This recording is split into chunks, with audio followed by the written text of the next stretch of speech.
Ang ating lemon, citron, ginger tea. Yan guys. So parang may naiba guys, no? Parang biglang naiba yung packaging niya.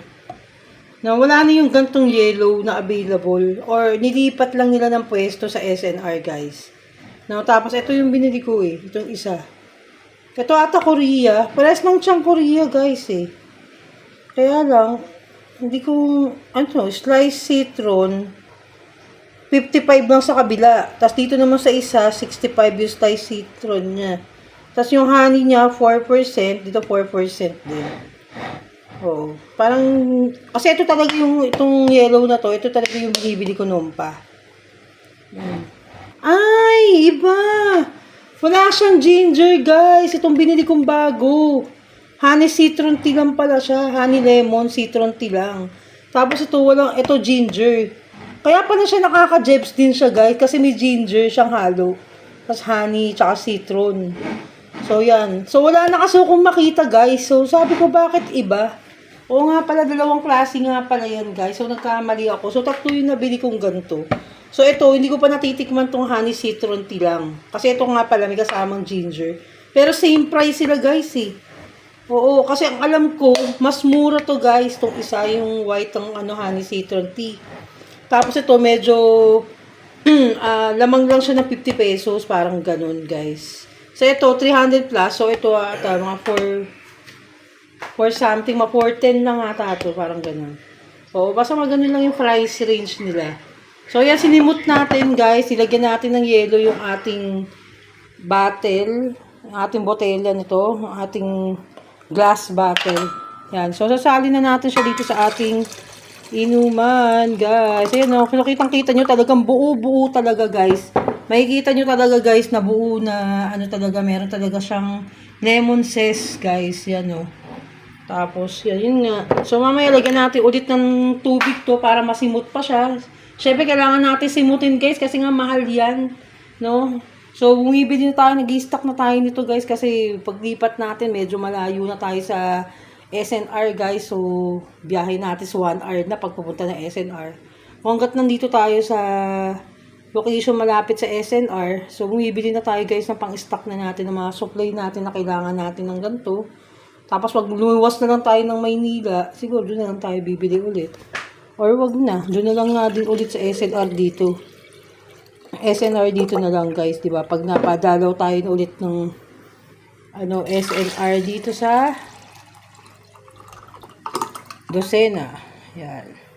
So, yan, simut na, guys. Mamaya, lagyan ko ulit ng konting ice, tapos konting water lang. So, yan, shinare ko lang sa inyo, guys, yung iniinom natin every morning yan. Kahit anong oras, guys, pwede naman. No? Para, ito na lang iinumin nyo kasi uminom kayo ng mga soft drinks, guys. Ako napapainom ako ng soft drinks, eh. Oh, guys, kahapon napainom na naman ako ng soft drinks, yan, mga nakalipas na araw. So, iwasan nating mag-soft drinks. Ito na lang ipalit natin hanggat maaari, di ba? Kung meron tayong ganyan, inumin natin ng inumin. Yan. So, yan, shinare ko lang sa inyo. Tatlong ganito ang binili natin, guys. So, meron pa tayong dalawa. Tatlo yung binili natin gantong honey citron. So, yun na nga, guys. So, yun na yung mga botelya natin. Di ba? Tatlo yung nabili natin. So, first time lang natin titikim nito. Itong honey citron tea. Na wala siyang ginger. Sayang hindi ko nakita talaga to. Kasi iniiba nila yung pwesto, guys. Parang iniiba nila yung pwesto, eh. Nung mga, nila, guys. Kaya, alam mo nang doon nakapwesto, tapos maiiba, di ba? Sana yung mga ganito, yung mga honey citron ng SNR dito sa Lucena, dapat tabi-tabi, guys, no? Huwag niyong hiwalay-hiwalay. Kasi doon na nasasanay yung mga tao pumunta doon sa section na yun. Para balikan nila yung binili nila. So, ngayon, nagkamali ako. Honey citron tea lang yung nabili ko. Imbis na may ginger na ganito. Mas effective kasi to, guys. Yung honey citron and ginger tea. Sobrang effective talaga. Talagang pupupo talaga kayo, guys. Talagang malalasahan nyo yung pagiging sa ginger niya. Lasang-lasa. Tsaka yung honey. Kita nyo naman, no? O, yan. Hindi pa nasisimot ng konti. Lalagyan ko pa ng water to. Konting ice, di ba? So, masisimot pa natin siya ng bonggang-bongga. So, yan na nga, guys. So, nakita nyo din sa harapan ng ating mga stocks. Diba? Sobrang sarap kasi talaga nito, guys. Hindi ako bibili, hindi ako manghihinayang talaga. Na bumili niya, sobrang sarap talaga tong drinks na to. Mapainit. Kung gusto niyo mainit, nalamig kayo. Pwedeng mainit kasi, guys, eh. Pwedeng sa malamig. Diba? Kung gusto niyo naman ma-refresh kayo, sobrang nainitan kayo, diba? Inom kayo ng malamig na ganyan. Tignan niyo lang ng yelo, ganyan, simutin niyo.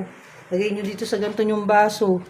Ito yung baso natin na binili sa SNR na napakasulit na sulit, guys. Yan, ang ganda ng baso. Buy one, take one yan, guys, SNR. Yan. So, lagyan muna natin ng yelo. Kung tayo ng yelo sa freezer, guys. Kulang muna tayo ng konting ice. Dito tayo sa loob ng freezer. Loob ng freezer talaga yun. Kaya kung walang ako ng ice, guys, para nga, mailagay na natin dito ulit. Yan, lagyan lang natin. Tapos sisimutin ko ulit, guys. Sasalin ko lang.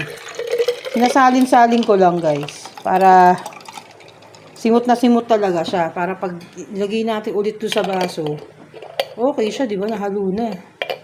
Tsaka maganda siyang lalagyanan niya, guys. Mahal tong gantong lalagyanan, ha.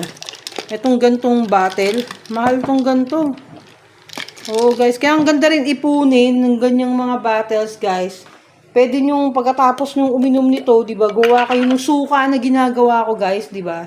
O, makaka-stock na ako ng suka na nakababad dyan. Di ba? Double purpose yung bottle na ano natin. Yan, ready na ang aking drinks na napakasarap. My gosh. So, tingnan na natin, guys.